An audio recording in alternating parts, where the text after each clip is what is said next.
Agradecemos al Señor por poder estar juntos nuevamente en este día. Un día que conmemoramos, recordamos algo que no es que lo hacemos una vez al año.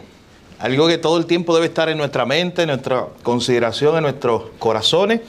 Y recordar ese día, un día como hoy, hace casi 2000 años atrás, donde Jesucristo entregó su vida por amor a nosotros, como cantamos en esta alabanza. Así que damos gracias al Señor que nos podemos reunir en esta hora para reflexionar, para pensar, para considerar una vez más la gran historia de redención. Para considerar una vez más la historia de amor más grande que ha conocido la humanidad. De hecho, hay un autor, John Stott, que decía que si tú quieres buscar la definición de amor, no la busques en el diccionario, búscala en la cruz. Porque ahí podrás verla. Ahí podrás ver la mayor expresión de amor que ha conocido la humanidad.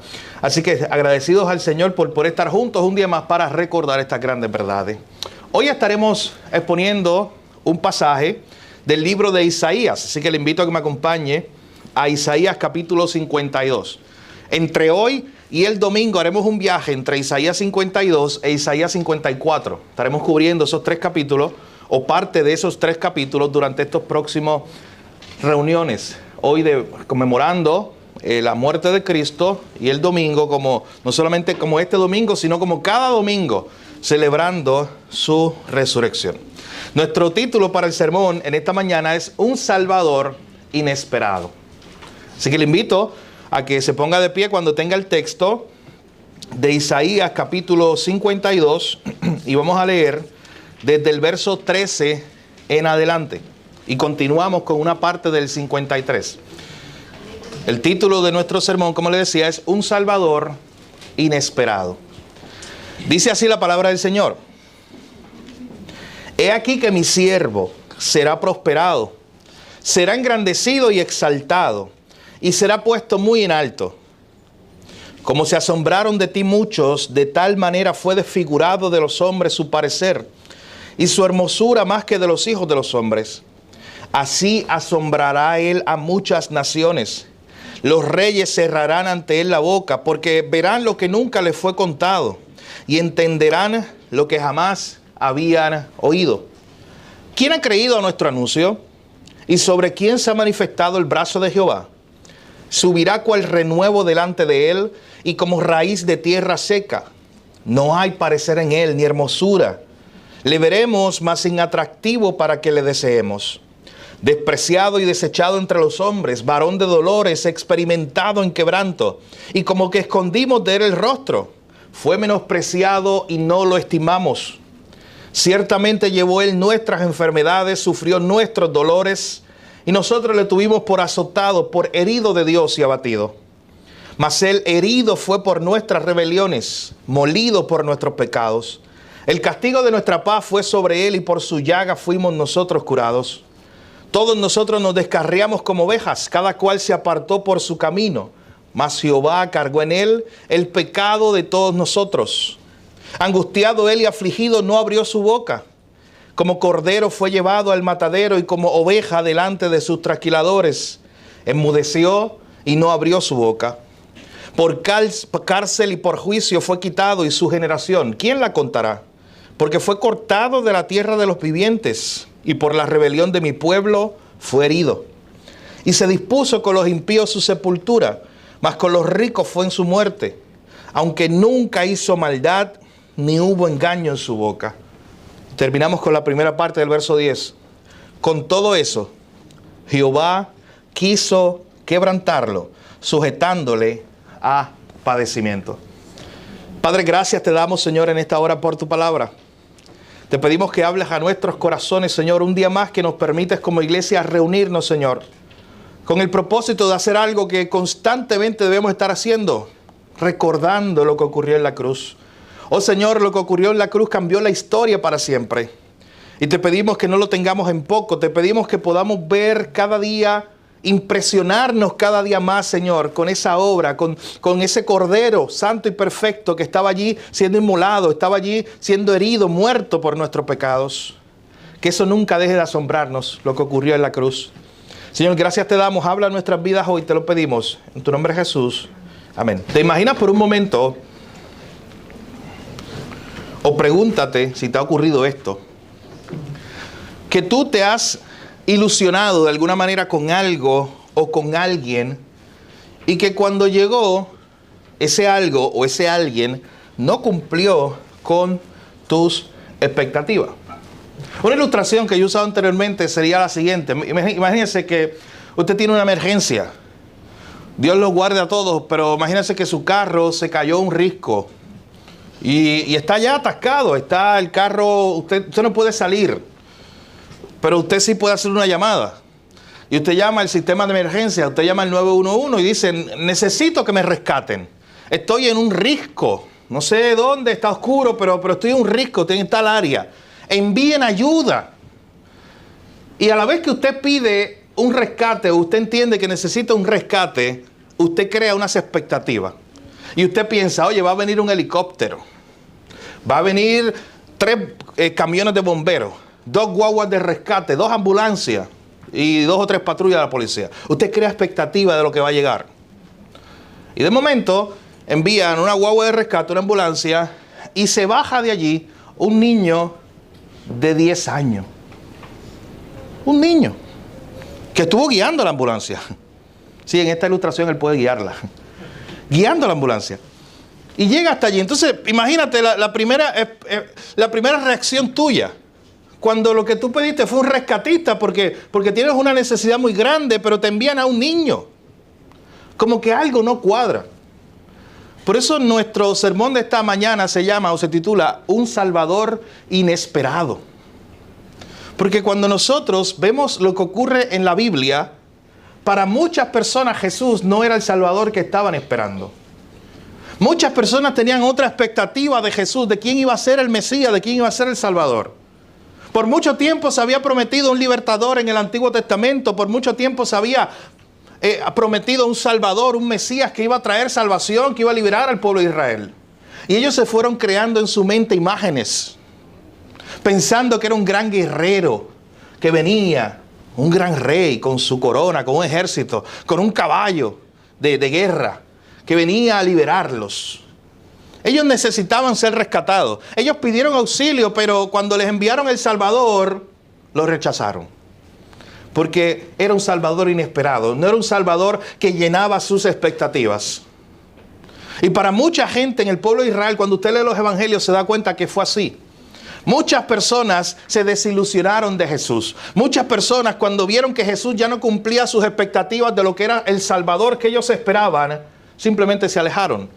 Porque ellos esperaban otro. Ellos esperaban un gran guerrero, ellos esperaban un gran rey que nacería probablemente donde nacen los reyes, y este nació donde comen los animales allá, en Belén. Ellos esperaban un gran rey que entrara a Jerusalén montado en un caballo de guerra con un ejército detrás, y este rey llegó montado en un burrito, un pollino. Ellos tenían muchas expectativas de Jesús. Y peor aún, pensar que su rey poderoso, el que lo iba a libertar, terminaba en una cruz donde iban los criminales. Muchas expectativas que tenía la gente acerca de Jesús quedaron destruidas esa tarde en Jerusalén. Muchas expectativas de lo que la gente creía que era Jesús. Pero ¿sabes qué, mis hermanos? Desde el inicio Jesús se presenta desde las profecías incluso, porque hoy estamos viendo una profecía en Isaías 52 y 53. Desde las profecías se nos presenta esta idea de que Jesús no es un Salvador cualquiera, Él es un Salvador inesperado.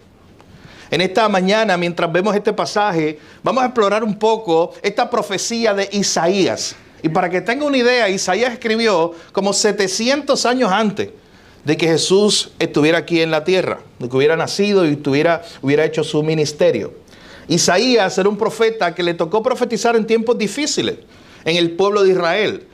Él profetizó que un día vendrían los asirios a destruir el reino del norte. Y que también en algún momento Dios enviaría otro juicio. A los babilónicos también los enviaría a destruir el reino del sur. Isaías le tocó dar esas profecías. El libro de Isaías es muy interesante porque hay algunos que lo ven como un resumen de toda la Biblia. De hecho, el libro de Isaías contiene elementos de la creación, contiene elementos de la redención y de la historia de los últimos tiempos. Es como una mini Biblia el libro de Isaías. Contiene tanto evangelio y tantos apuntes a Cristo que hay unos que le llaman el libro de Isaías el quinto evangelio. Porque tiene tanta información acerca del Salvador, del Mesías que vendría. Así que este profeta le toca esa tarea de profetizar en tiempos muy difíciles, donde él está profetizando juicio, específicamente un juicio que vendría para el pueblo de Judá, pero a la misma vez, como hacían todos los profetas, era juicio y esperanza. Dios iba a hacer un juicio en contra de los pecados del pueblo, pero a la vez Dios proveería esperanza por medio de un Salvador. Y cuando usted está leyendo los capítulos anteriores al que tenemos delante, se da cuenta que ocurre algo. Dios le está diciendo al pueblo a través de Isaías, en los capítulos anteriores al 52, ustedes están en problemas, viene un gran juicio, pero yo les voy a enviar un libertador. Dios iba a enviar incluso a Ciro. Y cuando usted lee los capítulos anteriores a este, Ciro era un rey persa. ¿Y sabes cómo Dios le llama por medio del profeta Isaías? Dios le llama mi pastor o mi servidor. En otras palabras, es como que esta gente, mi pueblo, está oprimido. Yo les voy a enviar otro rey que no es ni creyente en mí, pero yo lo voy a usar como instrumento. Eso es un buen recordatorio de que todas las cosas están en la mano del Señor. Los que creen y los que no creen. Así que una y otra vez en los capítulos anteriores el pueblo está a la expectativa de que estamos en crisis y Dios va a enviar a alguien. Dios va a enviar a un Salvador. Hasta que llegamos a este famoso capítulo o sección que cubre desde el 52 y vamos a ver el domingo hasta el 54. Una sección muy importante donde ya Isaías venía hablando de un siervo y le llamaba el siervo de Jehová. Y presentaba esta idea de que el pueblo iba a ser librado por medio del siervo de Jehová. Y la pregunta, ¿quién es ese siervo de Jehová? ¿Quién es ese que vendría a salvar al pueblo? Isaías comienza a describirlo, pero mi hermano, la mejor descripción, escuche bien, que usted tiene en todo el Antiguo Testamento, la mejor descripción que usted tiene acerca de Cristo y del Mesías es esta que tiene aquí. No hay otra descripción más clara acerca de quién era ese siervo sufriente, quién era ese Mesías que vendría, que la que tenemos delante en esta mañana. Así que lo que estamos viendo, lo que tenemos delante entre el capítulo 52 y 53, en realidad está escrito en su idioma original como un poema. Eran 5 estrofas, 3 oraciones, cada una de ellas. Y lo que está haciendo Isaías es tratando de presentar quién era ese Salvador que vendría a traer la salvación tan necesaria para ese pueblo. Y lo más importante, y eso lo hacían muchos los profetas, es que este profeta está profetizando algo que se va a cumplir en parte en el momento en que él está viviendo, porque sí Dios enviaría alguna liberación para ellos en ese momento. Pero de la misma forma estaba apuntando al futuro, al problema más grande que tenía el hombre. ¿Usted sabe por qué? Porque el problema más grande que tenía el pueblo de Dios no era que estaba oprimido por los babilónicos. Ellos estaban presos por un problema más grande, era el pecado. Y Isaías le está diciendo que Dios sí los iba a liberar de los babilonios. Dios los iba a liberar de los asirios. Pero Dios iba a hacer algo más grande. Dios iba a enviar un Salvador para liberarlos del poder del pecado para siempre.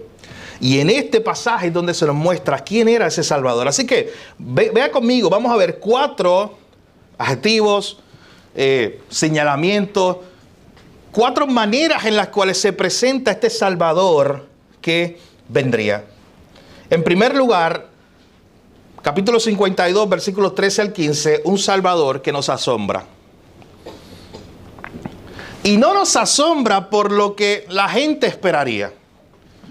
Porque si es que este Salvador vendría con toda pompa y toda autoridad y la corona y el caballo de guerra y su ejército, pues está bien que nos asombre. Porque eso es lo que tú esperas de un gran guerrero. Eso es lo que tú esperas de un gran rey.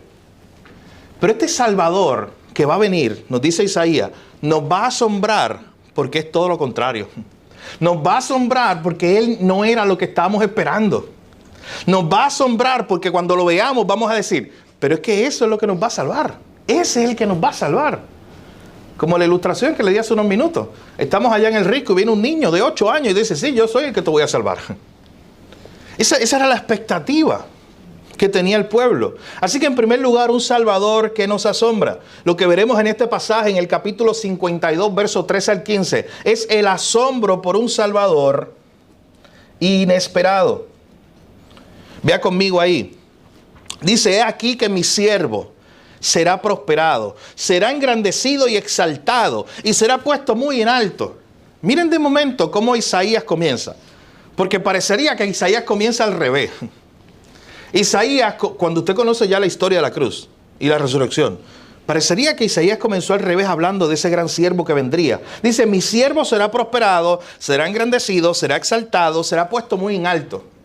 Y las primeras personas que escucharon esto, a la vez que escucharon esos títulos, engrandecido, exaltado y puesto muy en alto, ¿sabes qué pensaron?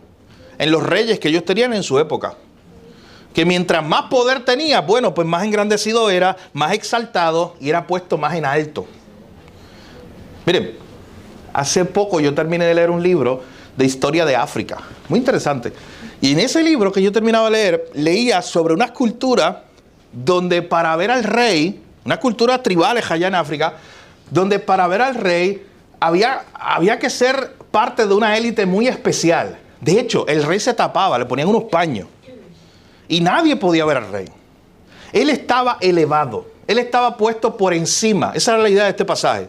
Él estaba como que por encima de los demás. Era la idea de cuando la gente dice un rey. Bueno, imagínense los tronos antiguos. Estaba el castillo, el palacio donde vivía el rey y el trono normalmente quedaba elevado. Era la muestra, la señal de que él estaba por encima de los demás.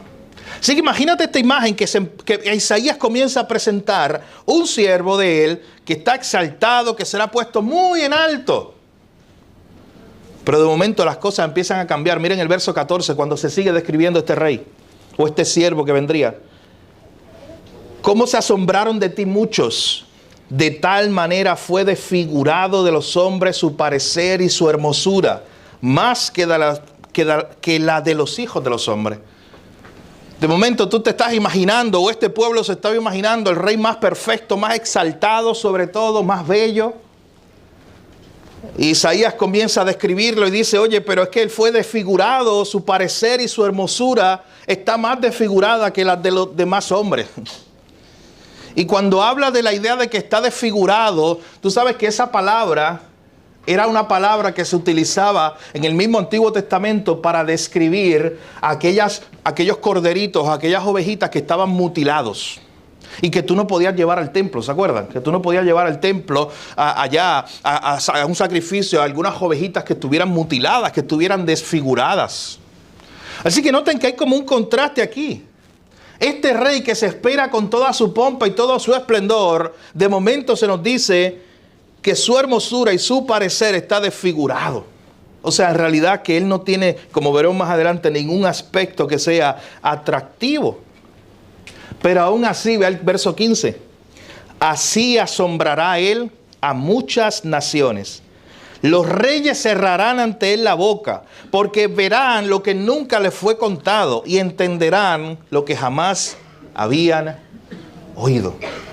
Y este pasaje está hablando de Jesús porque después en Romanos 15 Pablo cita este mismo versículo para hablar de cómo Cristo fue presentado a todas las naciones por él mismo en los viajes misioneros.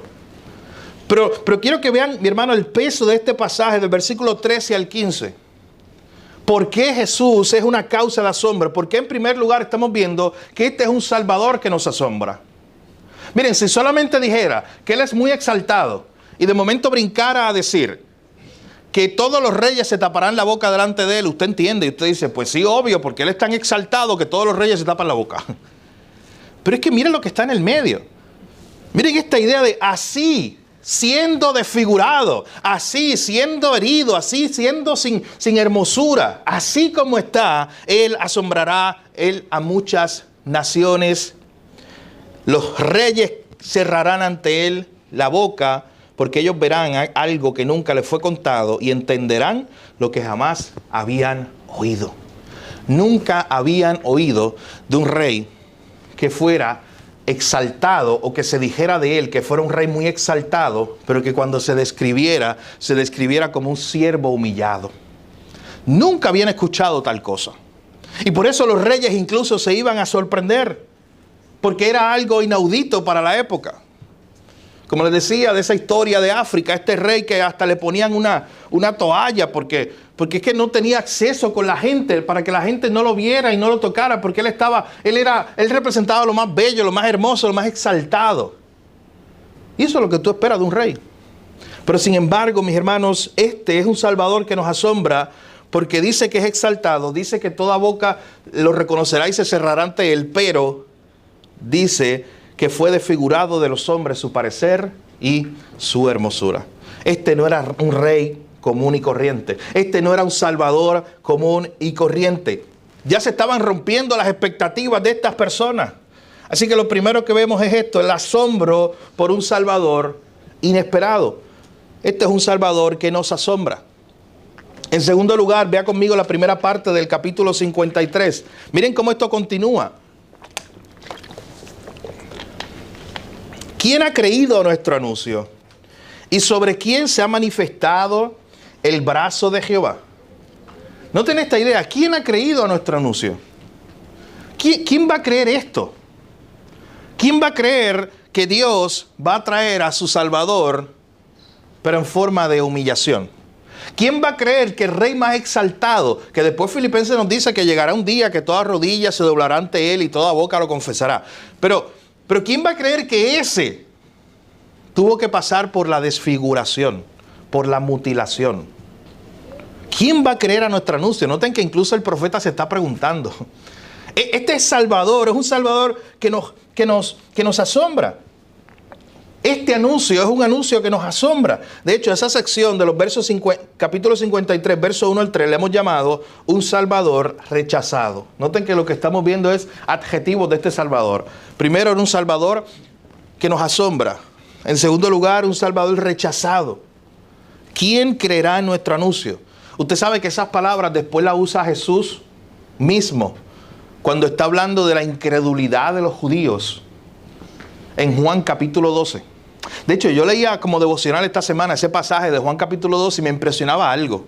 Es que Jesús está haciendo milagros, Jesús está haciendo señales delante de la gente, de los judíos. Y de momento ellos siguen sin creer.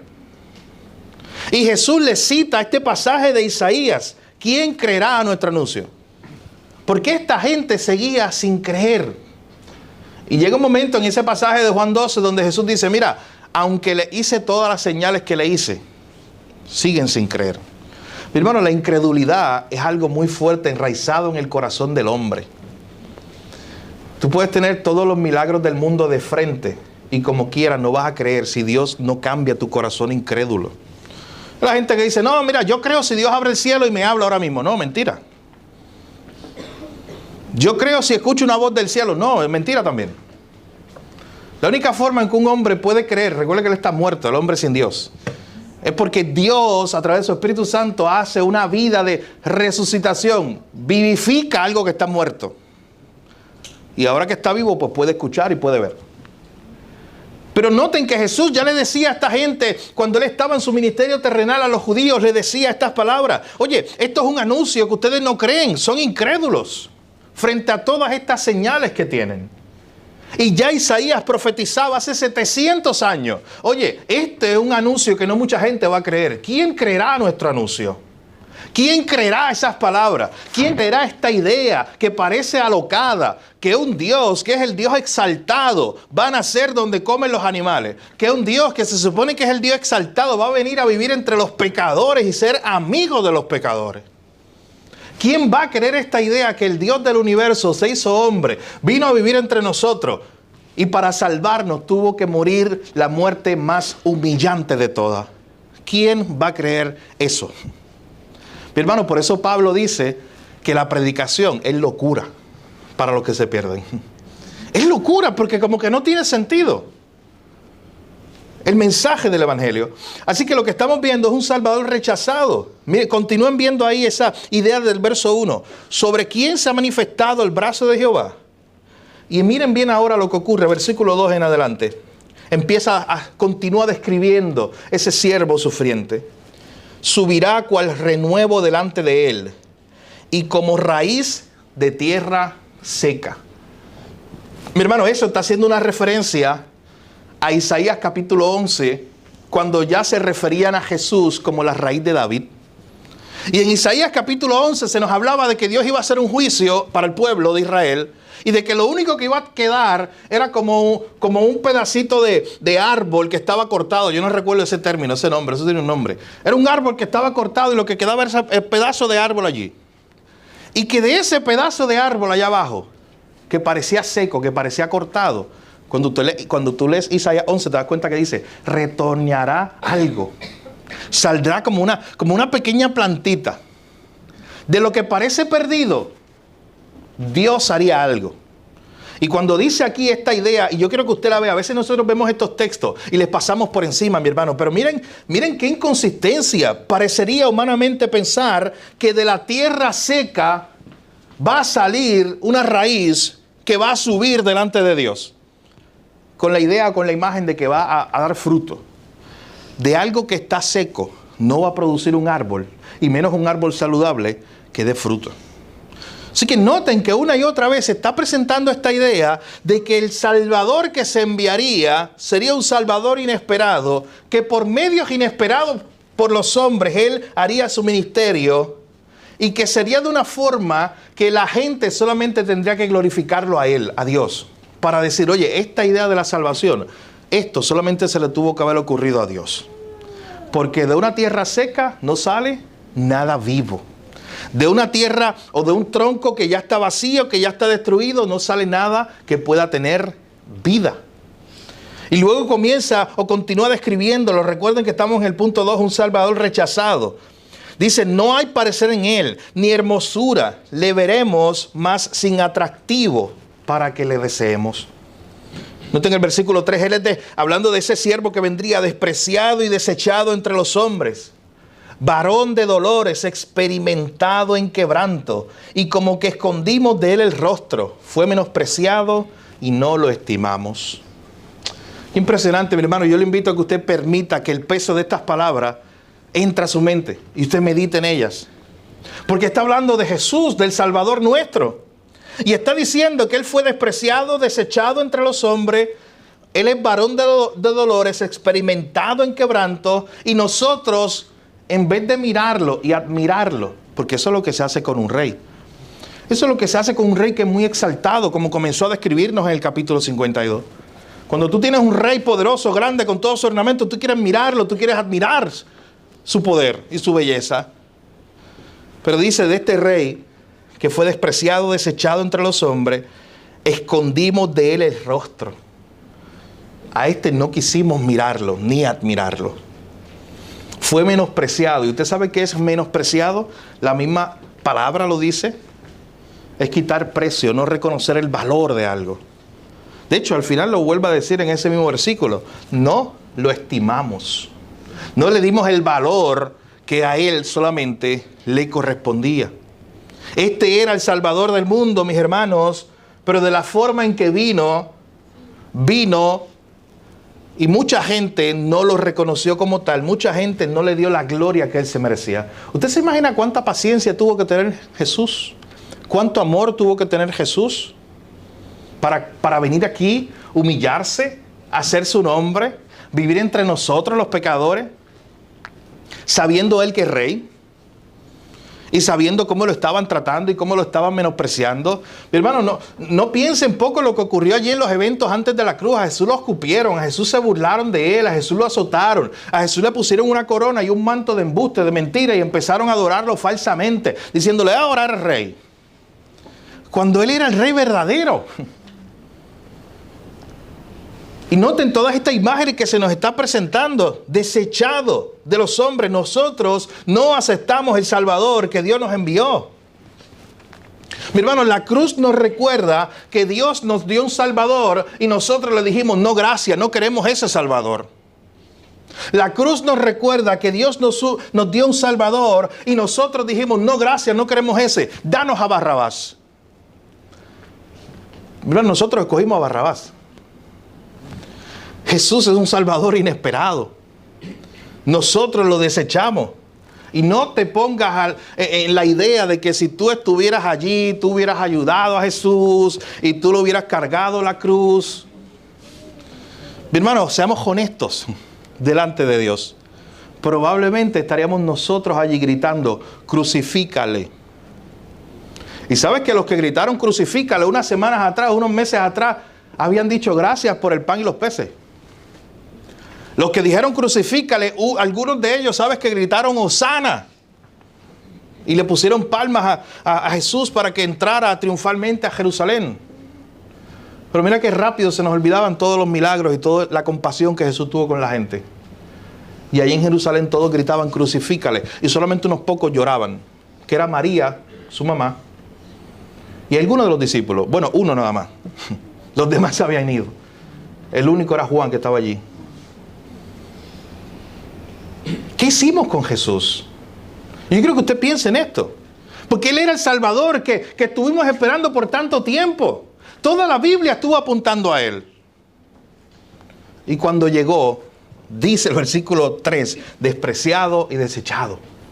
Cuando llegó, ¿sabes qué hicimos? Lo desechamos. El hombre es tan orgulloso en su soberbia y en su pecado que Dios nos envió un Salvador, pero como no era el que esperábamos, simplemente dijimos, no gracias. A veces nosotros regañamos a nuestros niños cuando les regalamos algo y no era lo que ellos esperaban y lo tiran a un lado o lo rechazan o no les gusta y lo dicen públicamente. Pues sabes que así nos comportamos nosotros. Y esa es la escena y eso es lo que estamos viendo. El pueblo de Israel tenía otras expectativas de un Mesías y cuando llegó lo despreciaron, lo desecharon, era un varón de dolores. ¿Qué rey puede ser descrito así? El rey está para que tenga placeres allí en su palacio, no para ser experimentado en quebranto. El rey está para ser admirado, no para que no lo miremos, no lo estimemos y lo menospreciemos. Por eso el capítulo 53 empieza diciendo, ¿quién ha creído a nuestro anuncio? Este rey es totalmente diferente a todos los demás que hemos visto. Así que este es un Salvador que nos asombra. Número 2, es un Salvador rechazado. Número 3, es un Salvador que cargó nuestra culpa. Mi hermano, y quiero que usted sepa algo, este es el centro. Este pasaje, el versículos 4 al 6, es el centro de toda esta escena. Y es uno de los mensajes más claros del Evangelio que usted encontrará en todo el Antiguo Testamento.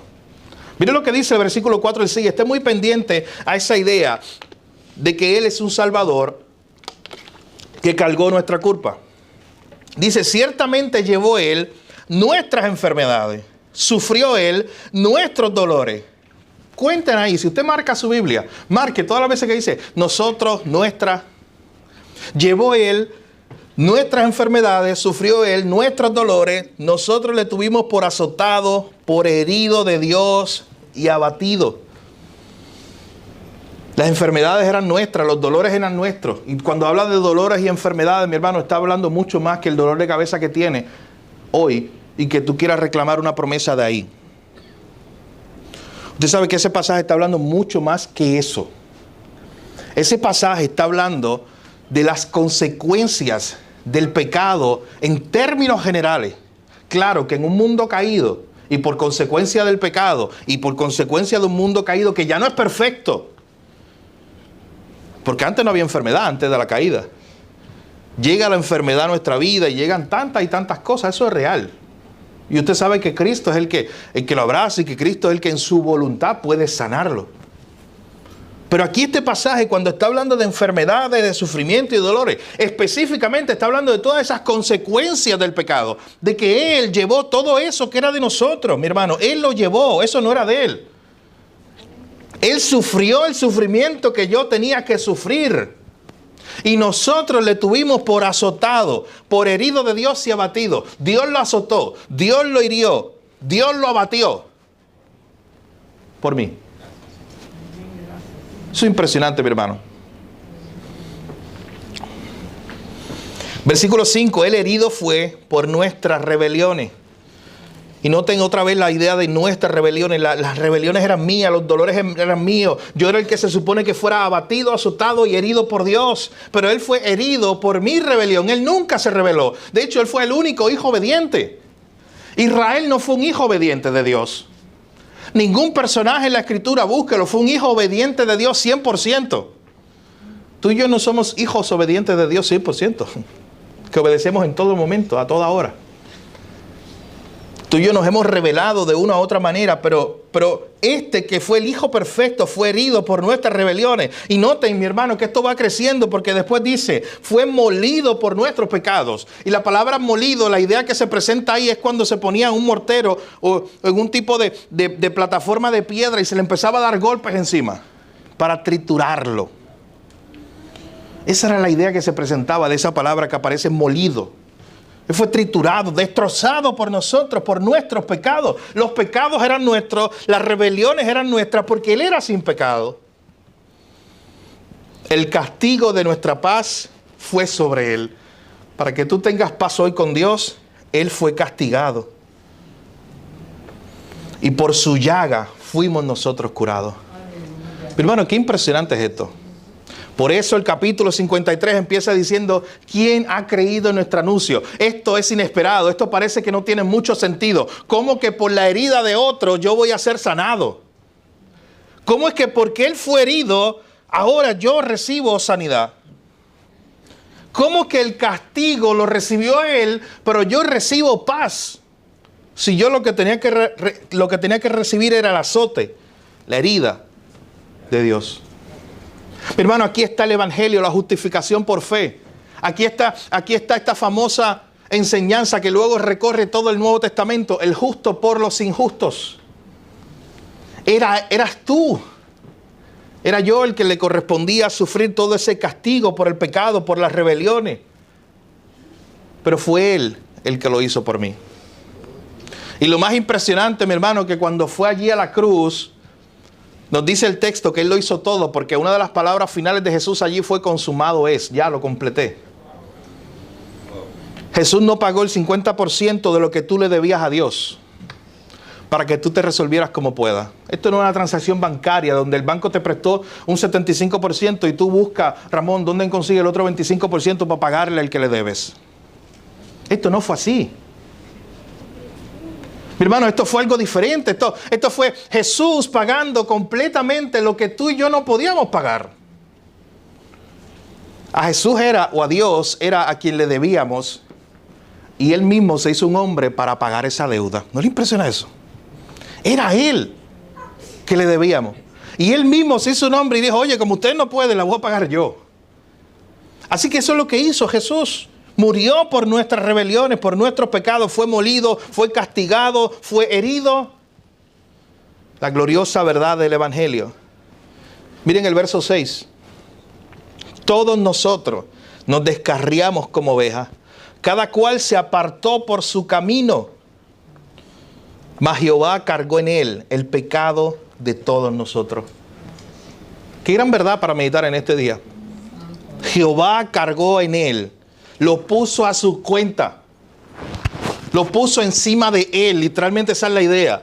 El pecado que era tuyo, la culpa que era tuya, Él te la quitó de ti, se la puso a Cristo y Cristo murió por ti en la cruz. Ese es el mensaje del Evangelio. Toda la culpa la puso encima de Él, siendo como veremos más adelante, inocente. Él cargó en Él el pecado de todos nosotros. Y me interesa que ese mismo verso 6 en la parte de arriba dice que Él cargó el pecado de gente que no era inocente. Él cargó el pecado de gente que voluntariamente se habían alejado de Dios. Él cargó el pecado de gente que, mira lo que había hecho, se había descarriado como ovejas, apartándose cada uno a su propio camino. Eso éramos nosotros. Él no cargó el pecado de gente que ya estaban casi salvos. Y Jesús lo único que hizo fue darle el empujón final para terminar de salvarlos. No, mi hermano.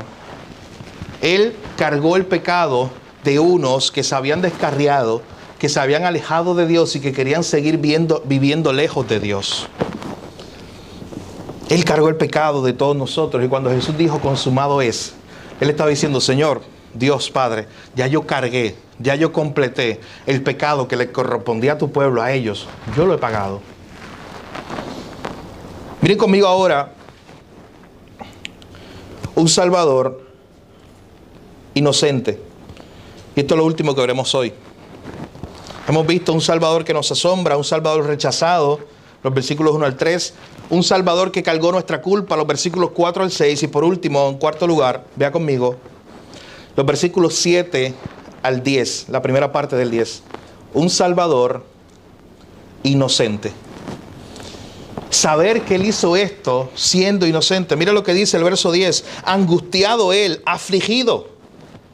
No abrió su boca, como cordero fue llevado al matadero y como oveja delante de sus trasquiladores. Enmudeció y no abrió su boca. Se presenta la imagen de Jesús como un cordero manso que fue a hacer el sacrificio. Oye, piensa por un momento, cuando van a matar a algún animal, normalmente no es algo donde el animal, si no se le hace un procedimiento previo, va a estar tranquilo mientras lo matan. Se va a estar o defendiendo, va a tratar de morderte, depende del animal, o va a tratar de salir corriendo y de salir de si tú lo agarras por una pierna, salir corriendo de alguna manera. Pero la imagen que se presenta aquí es de un cordero muy manso, que aunque estaba angustiado y afligido, no abrió su boca, que fue voluntariamente, que fue y le dijo: Padre, si es posible, pasa de mí esta copa, pero que no se haga mi voluntad sino la tuya. En otras palabras, dijo: Padre, yo estoy listo para hacer lo que tú me llamaste a hacer. Y fue sin quejarse, mis hermanos. Estaba angustiado, estaba afligido, pero iba de camino allí a ser crucificado. ¿Te imaginas a Jesús de camino a la cruz? Usted sabe que no tenemos toda la información de lo que ocurrió, pero sí tenemos algunos detalles y solamente eso nos impresiona. Jesús de camino a la cruz, la gente se iba burlando de él. En un momento dado, él ya no puede cargar la cruz y por eso tiene que venir otro personaje a cargarla. Pero imagínate la escena, Jesús de camino a la cruz con esto en mente. Él no iba maldiciendo a nadie.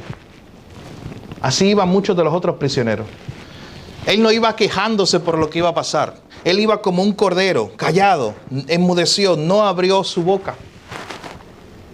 Mi hermano, el que era inocente, porque mira lo que dice el verso 8, por cárcel y por juicio fue quitado. Nosotros lo pasamos injustamente por un juicio. Lo encarcelamos. Todo eso fue lo que le ocurrió a Jesús por nosotros. Luego dice la segunda parte del verso 8, y su generación, ¿quién la contará?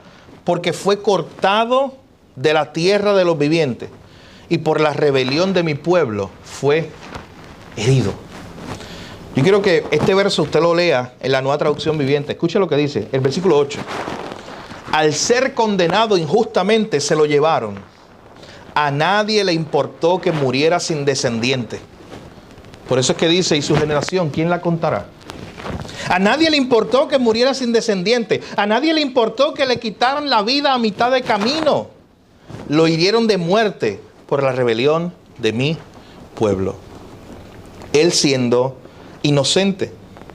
Dice el versículo 9, se dispuso con los impíos su sepultura, mas con los ricos fue en su muerte, aunque nunca hizo maldad, ni hubo engaño en su boca. Un Salvador inocente. Nunca hizo maldad. Las personas que estuvieron más cercanas de Jesús, ¿sabe quién fueron? Pedro y Juan y Santiago. Pero de esos tres, quien escribió el libro fue Pedro y Juan. Y cuando usted ve los libros que ellos escribieron y las referencias que hacen de Jesús, cada uno de ellos hace una referencia de Jesús hablando de Jesús como el más santo. Como aquel cordero que no hay pecado en él.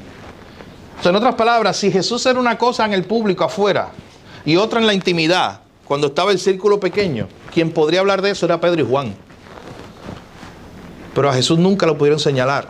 Dice el texto que él, versículo 9 al final, no hizo maldad nunca. Él no cometió engaño con su boca. Y noten que incluso ahí se nos dice que se dispuso con los impíos su sepultura, mas con los ricos fue en su muerte. ¿Usted sabe qué está describiendo esto, mi hermano?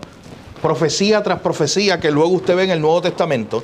Todo esto son profecías que se cumplen una a una cuando usted ve la escena de Jesús muriendo y luego siendo enterrado. De hecho, yo quiero que para que ustedes tengan una idea, vea, yo simplemente se los voy a mencionar. Si alguno los quiere apuntar, cuando se acabe el sermón se los puedo dar a todos.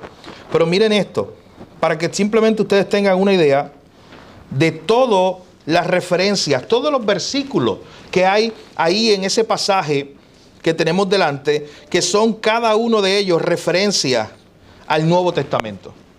Escuche bien, para que usted tenga una idea de cuántas veces aquí se está citando el Nuevo Testamento. Este pasaje del versículo 9 es una referencia específicamente al libro de Mateo, cuando nosotros vemos a Jesús siendo llevado por, ¿se acuerdan de José de Arimatea? Llevado por él mismo, llevado haciendo enterrar a un lugar que era el lugar de los ricos. Pero miren conmigo, todas las referencias que hay a diferentes pasajes del Nuevo Testamento, simplemente las voy a leer. Lucas 24, 27, Primera de Pedro 1, 11, Juan 12, 38, Romanos 10, 16, Mateo 2, 23, Marcos 9, 12, Mateo 8, 17, Primera de Pedro 2, 24, Romanos 4, 25, Mateo 26, 67, Hechos 10, 43, Primera de Pedro 2, 25, Juan 1, 29. Mi hermano, estoy empezando. Mateo 26, 63, Mateo 27, 12, Marcos 14, 60, Primera de Corintios 5, 7, Primera de Pedro 2, 23, Apocalipsis 5, 6, Apocalipsis 12, Apocalipsis 13, 8, Hechos capítulo 8, versículo 32 al 33, Primera de Corintios 15, 3, Mateo 26, 24, Primera de Juan 3, 5, Romanos 5, 19, Mateo 27, 38, Lucas 22, 30, Hebreos 9, 28 y Primera de Pedro 2, 20. No, se los dije, se los doy al final, el que lo quiera. El ejercicio, mi hermano. El ejercicio no es que usted lo apunte ahora. El ejercicio retórico es que usted tenga en su mente la idea de cómo todo el Nuevo Testamento, de una y otra forma, porque escuche bien lo que yo hice ahí. Yo estoy citando versos del Nuevo Testamento que hablan de lo que yo les acabo de leer en Isaías 53. Todo eso, todos esos pasajes del Nuevo Testamento que, como les decía, al final hacemos la filita por ahí y se los comparto a todos con calma. Pero, para que usted los lea en la tarde. Pero escuche esto. Todos esos versos son versos que hacen referencia a esta escena que yo les acabo de leer.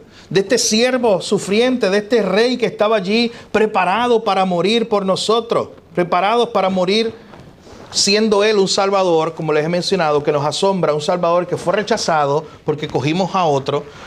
Un salvador que cargó nuestra culpa y siendo él un salvador inocente. Quiero terminar con la primera parte del verso 10. Mira lo que dice. Con todo eso, siendo él aún inocente, Jehová quiso quebrantarlo, sujetándolo a padecimiento. Mi hermano, la cruz no fue un accidente. La cruz no fue algo que ocurrió por ocurrir. A Dios no le tomó por sorpresa.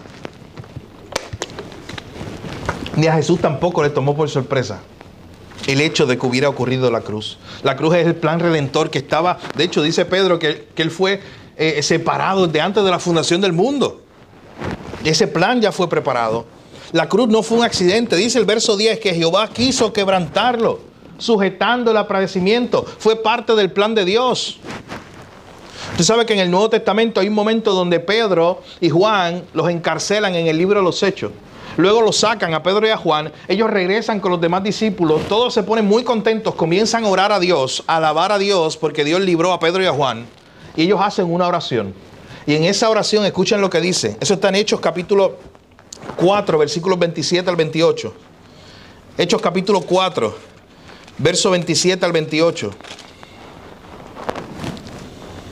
Dice, porque verdaderamente se unieron en esta ciudad, en Jerusalén, contra tu santo Hijo Jesús, a quien ungiste, Herodes y Poncio Pilato, con los gentiles y el pueblo de Israel. Y nota lo que dice el verso 28. Para hacer cuanto tu mano y tu consejo habían antes determinado que sucediera. Hermano, la cruz nunca fue un accidente. Regresando al pasaje, a la profecía de 700 años antes de Isaías, versículo 10, Jehová quiso quebrantarlo. Volvemos a la idea del verso 1 del capítulo 53. ¿Quién ha creído a nuestro anuncio? Este es un anuncio que es el anuncio más importante que toda persona puede escuchar, mensaje del Evangelio. El justo muriendo por los injustos, Él llevando nuestro castigo, Él llevando nuestro dolor, Dios mismo poniendo y cargando en Él el pecado de todos nosotros. Él siendo inocente, porque dice, se nos aclara que nunca hizo maldad, que nunca hubo engaño en su boca. Pero con todo y eso, dice que la cruz fue parte del propósito de Dios, que Dios quiso enviar a su Hijo para morir por nosotros. Y el verso probablemente, o uno de los versos más conocidos de toda la Biblia, el pasaje de Juan 3:16 nos dice por qué lo hizo. Porque de tal manera amó Dios al mundo. Fue simplemente por amor. Por eso hoy yo comenzaba, mis hermanos, esta exposición diciendo que si queremos buscar la definición de lo que es amor, no la busquemos en un diccionario, la busquemos en la cruz. Fue Dios que quiso enviar a su Hijo para cargar en Él el pecado de todos nosotros. Él que se supone que es el Rey exaltado, porque lo es, pero vino de tal forma y fue humillado de tal forma que acabamos de leer en nuestro texto. Nosotros lo desechamos, lo despreciamos, lo menospreciamos, no lo estimamos y escondimos de Él el rostro. Este es el Salvador glorioso que fue allí a la cruz un día como hoy, hace cerca de 2000 años. Este es el Salvador glorioso que hizo eso por amor, mi hermano. Pero ¿sabes qué? Quiero decirle algo, la historia no se quedó ahí. Usted tiene que venir el domingo. Porque la segunda parte del verso 11 es impresionante. Este Salvador que fue quebrantado, que fue herido, que le ocurrió todo lo que le ocurrió, que fue humillado, que ya no lo apreciamos como se supone que lo apreciemos, porque para nosotros no es admirable, porque está desfigurado en la cruz, porque fue molido por nuestros pecados. La historia de Jesús no se acabó ahí. Eso es lo que quería hacer Thomas Jefferson. ¿Usted sabía eso?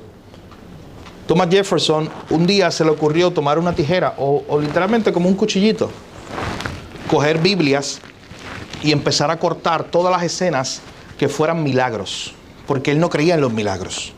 Él le gustaba algo de Jesús. Él creía que Jesús era un gran maestro y le gustaban algunas enseñanzas de Jesús, pero él tomó una Biblia y empezó a cortar. Esto es un milagro, yo no creo en eso, y lo cortó. Y se quedó con un librito que le llamó La vida de Jesús. Es como su propia Biblia. De hecho, los editores posteriores le han llamado la Biblia de Thomas Jefferson, porque fue la Biblia que él editó para sí mismo, de los evangelios.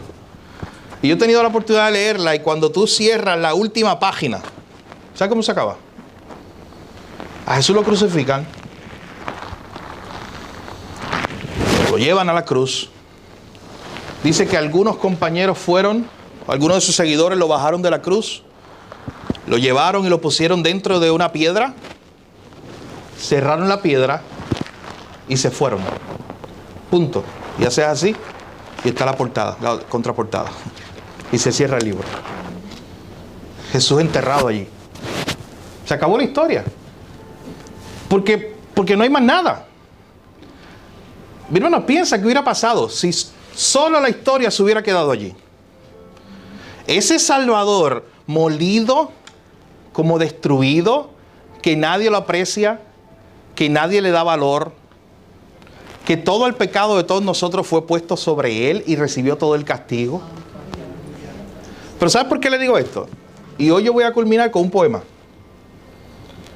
Uno de mis favoritos, de hecho. Se titula Es viernes, pero el domingo se acerca. Hoy lo dejamos aquí, como destruido y molido.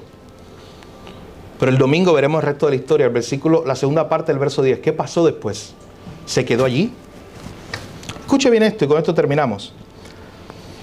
Es viernes, Jesús está orando. Pedro está durmiendo, Judas lo está traicionando. Pero el domingo se está acercando.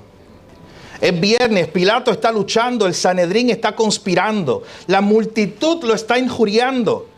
Pero ninguno de ellos tienen idea de que el domingo se está acercando. Es viernes, los discípulos corren dispersándose como ovejas sin pastor. Es viernes, María está llorando, Pedro está negándolo. Pero ninguno de ellos sabe que el domingo se está acercando. Es viernes, los romanos están golpeando a mi Jesús. Le visten con un manto escarlata, le coronan con espinas. Pero ellos no saben que el domingo se está acercando. Es viernes, mira a Jesús caminando hoy hacia el Calvario. Su cuerpo está sangrando, sus pies están tropezando y su espíritu está cargado. Pero ¿sabes qué? Solo es viernes. El domingo se está acercando. Es viernes, el mundo está ganando, al parecer la gente está pecando, el maligno con ironía está riendo. Es viernes, los soldados están clavando las manos y los pies de mi Salvador a una cruz. Es viernes, los soldados están levantando a Jesús junto a otros criminales, pero déjame decirte algo, es solo el viernes, el domingo se está acercando. Es viernes, los discípulos se están preguntando qué le ha pasado a su rey. Los fariseos celebran que sus maquinaciones han dado resultado, pero ninguno de ellos sabe que el domingo se está acercando. Es viernes, Jesús está cargando su cruz. Es viernes, Jesús está colgando solo en una cruz, sintiéndose abandonado de su Padre. Está solo, está muriendo. ¿Acaso nadie puede salvarlo? Es viernes, pero el domingo ya está llegando. Es viernes, la tierra está temblando, el cielo se ha oscurecido, mi rey está entregando su espíritu, la esperanza al parecer está perdida, la muerte parece que venció, el pecado parece que conquistó todo y Satanás solo se ríe. Es viernes, Jesús ha sido enterrado, los guardias lo están custodiando y con una gran roca han puesto y bloqueado su tumba. Pero es viernes. Solo es viernes. El domingo viene y nadie puede detenerlo. Padre, gracias te damos, Señor. Señor, gracias te damos porque hoy es viernes. Y hoy estamos recordando, Señor, ese momento donde tú fuiste molido. Donde estabas allí en la cruz, donde parecía que estaba todo perdido. Donde mientras estabas en la cruz recibiendo el castigo que era de nosotros, parecía, Señor, que ya no íbamos a tener nosotros un Salvador. Parecía, Señor, que todo se acababa allí en la cruz. Hoy vimos en nuestro texto una profecía que hablaba de todo ese momento cuando fuiste desfigurado, cuando fuiste desechado, menospreciado, cuando fuiste llevado a la cruz para recibir el castigo que era de nosotros. Oh Señor, pero ayúdanos a recordar en esta mañana que es viernes, pero que el domingo viene en camino. Ayúdanos a recordar, Señor, que incluso allí en la cruz, mientras tú estabas muriendo por nuestros pecados, ya tú sabías el resto de la historia. Señor, y ayúdanos a venir con expectativa el domingo, recordando, festejando, celebrando que hoy solo es viernes, pero el domingo de resurrección gloriosa viene en camino. Gracias, Señor, porque tú te entregaste por nosotros, como vimos en nuestro pasaje, porque tú fuiste molido, porque las rebeliones eran nuestras, los pecados eran nuestros, el castigo se supone que era nuestro, pero el que fue abatido, el que fue herido, fuiste tú. Hoy te damos gracias, Señor, una vez más como iglesia, como hijos tuyos. Gracias por entregarte en ese sacrificio. Y gracias porque lo que te sostuvo allí en la cruz fue tu amor para gente que no te amaba, para pecadores como nosotros. Nunca entenderemos ese amor, Señor, pero que podamos vivir impresionados todos los días con un amor tan grande. Gracias, Señor, porque hoy es viernes, pero la esperanza no está perdida. Gracias por tu palabra. En tu nombre oramos, Jesús, y te lo pedimos todo. Y no estás en Cristo Jesús. Hoy es el día de salvación. Hoy es el día en el cual puedes venir a Él y reconocer que eres pecador, que no hay forma de salvarte a ti mismo que no sea a través de lo que hizo Cristo, que los pecados son tuyos, que la culpa es tuya, que la culpa es mía. Porque nosotros fuimos los que nos rebelamos contra Dios, pero que Dios envió a uno, a su Salvador. Es un Salvador que quizás no cumpla la expectativa de mucha gente, como vimos. Un Salvador inesperado. Pero ese Salvador es el único, mi hermano, no hay otro. Es el único que nos puede salvar. Y si tú estás aquí hoy sin ese Salvador, hoy es el día de salvación. Y te pido que vengas a Él. Que ahí donde estás tú puedas orar al Señor, reconociendo que eres un pecador y que solo a través de Cristo, solo a través de lo que Él hizo, de ese sacrificio, tú puedes recibir salvación y vida eterna. Y puedas decirle al Señor: yo no puedo salvarme a mí mismo. Yo no puedo ser mi propio Salvador, ni quiero otro Salvador. Yo te quiero a ti, a Cristo. Hoy es el día de salvación. Y si estás aquí y nunca has hecho esa oración, hoy es un buen día para venir a Cristo, para venir a Él. Pero como iglesia también es un buen día para recordar una vez más el gran sacrificio de Cristo por nosotros. Ese Salvador inesperado que no cumplió con las expectativas de nadie, pero que era el Salvador que Dios sí estaba enviando para nosotros. Tal vez no era el Salvador que queríamos, hablando en términos generales de la humanidad, pero era el Salvador que necesitábamos. Era el Salvador perfecto. Cristo es perfecto como es. Él es el Salvador completo. Y noten y no dejen de ver, mis hermanos, todo el peso del capítulo que vimos hoy. Fue molido, fue despreciado, desechado. No dejen de perder eso. Mediten, porque eso lo hizo por ti y por mí. Esa fue su muestra más grande de amor para nosotros. El saber que éramos nosotros los que se supone que cargáramos eso. Y que Él dijo, yo lo voy a tomar, yo voy a morir por Él. Él siendo inocente, sin pecado. Que nunca deje de impresionarnos esa gran verdad. Y darle gracias al Señor, porque Él murió por mí. Pero también hay una aplicación, ¿sabe? De eso último que leímos. Una aplicación para todos nosotros. Porque usted va a ver el domingo la gloriosa verdad, y de hecho ya usted la sabe. Pero aún con este poema final hay una aplicación para todos nosotros de que para el cristiano muchas veces nosotros creemos que estamos en una situación tan y tan difícil de la cual nunca vamos a salir. Es mi viernes, en el contexto de este poema. Es una situación, un momento donde usted dice, aquí estoy y aquí me quedaré para siempre. Siempre recuerda la historia completa de la cruz. Siempre recuerda ese concepto y esa idea de que es viernes y estás ahí inmerso en el día oscuro, como estaba Jesús. Pero que 3 días después vendría la gloriosa noticia de que la tumba quedó vacía y de que Cristo venció la muerte. No se quede, mi hermano, en el día oscuro, en la mala noticia, porque el hecho de lo que veremos el domingo, de que Cristo se resucitó, nos da esperanza para cualquier día oscuro que usted tenga hoy. Hoy tenemos esperanza en eso. Así que siempre recuerde esta idea. Es viernes, pero ahí no se acabó la historia. Tenemos que venir el domingo.